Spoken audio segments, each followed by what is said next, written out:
지금 관세에 정치적 목숨이 달렸다 이렇게 볼 수도 있을 것 같은데 지금 언급해 주신 그 미네소타 상황 이 부분 좀 자세히 짚어보겠습니다. 자, 지난해 12월부터 시작된 대대적인 불법 이민 단속으로 인해 미국이 요동치고 있는데요. 최근 시민 2명이 총격을 당해 사망했죠. 관련 영상 보고 오겠습니다.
지금 미국이 심리적 내전 상태다라는 얘기가 나올 정도로 이민 정책을 두고 정말 반으로 갈라졌다라고 합니다.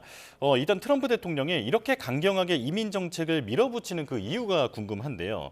이게 지지자를 결집하는 핵심 가치라고 여전히 보고 있는 겁니까? 그렇습니다. 그거는 이제 일기 때부터 그렇고요. 이제 트럼프 대통령이 정치를 시작했을 때는 일단 다른 정치인들과는 반대 방향으로 캠페인을 했습니다. 뭐냐면은 자신이 어떤 정치 철학이 있어서 그것을 캠페인의 슬로건으로 내세운 것이 아니라 이 SNS 계정에 여러 가지 그 캠페인 약속을 올리고 거기에서 조회수가 좋아요가 10,000회 이상인 것만을 계속해서 더 강조하고 더 강조하는 식으로 핵심 그런 정치 공약을 추스린 그런 캠페인을 벌였죠. 그중에 가장 인기가 있었던 것이 중국을 공격하는 것과 불법 이민 단속이었습니다.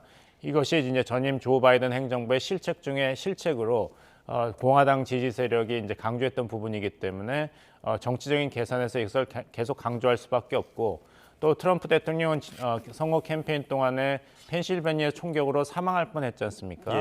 그 다음에 주위 사람들 이야기로는 어차피 3선이 헌법상으로 불가능하기 때문에 레가시, 업적을 만드는 미국 대통령, 진정한 지도자가 되겠다는 결심도 있기 때문에 재집권대의 이런 강경 이민 정책이 비단 정치적인 표 계산뿐만 아니라 자신의 신념을 관철시키는 굉장히 중요한 아젠다로 계속되고 있는데, 문제는 아까 말씀드린 11월 중간 선거입니다. 이것 때문에 미국이 양분이 되고 이 여파로 공화당이 중간 선거에서 이제 실패할 가능성이 많이 높아지고 있기 때문에 소위 친트럼프 지지층의 이탈이 지금 가속화될 위험성이 있습니다.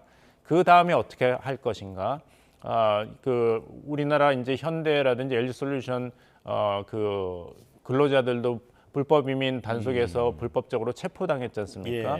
이런 사건이 계속 이어진다면은 과연 무엇을 위한 불법 이민 단속인가?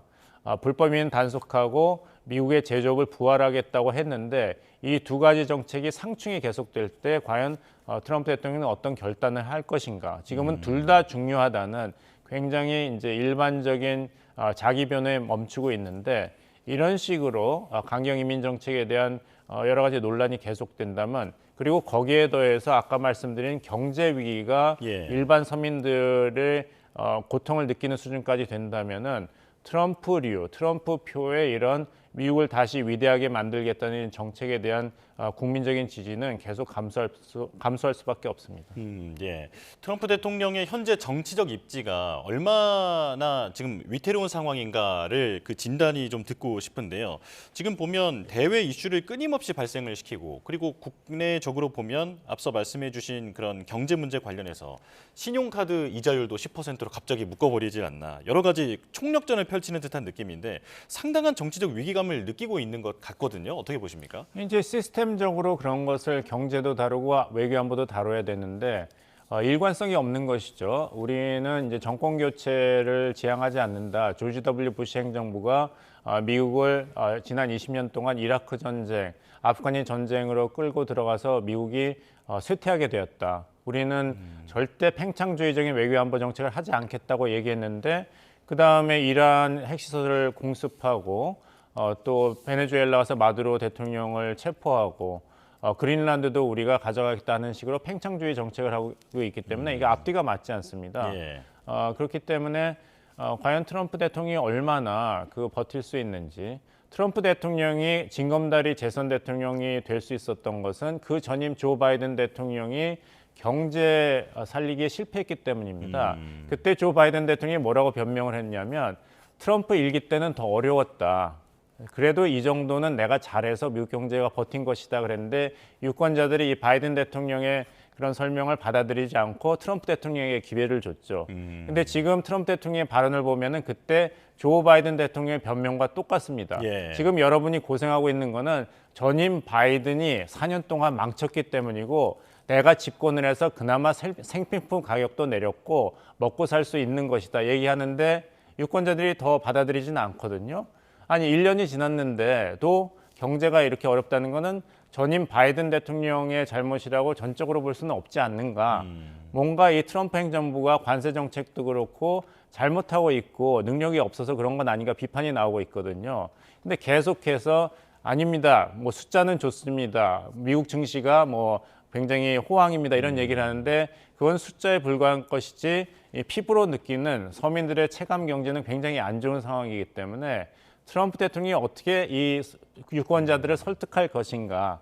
미국 경제 살리기에 트럼프 행정부가 일을 잘하고 있고 점점 긍정적인 방향으로 갈 것이라는 확신을 심어줘야지 11월 중간 선거에서 이길 수 있는데 지금은 굉장히 어려운 상황이고 그래서 아까 말씀하신 대로 갑자기 뭐 신용카드 이자율을 제한한다든지 방위산업체가 뭐 주식 옵션을 못하게 한다든지 식으로 대통령이 일방적으로 정책을 발표하는 임기응변적으로 지금 버티고 있습니다. 예, 예.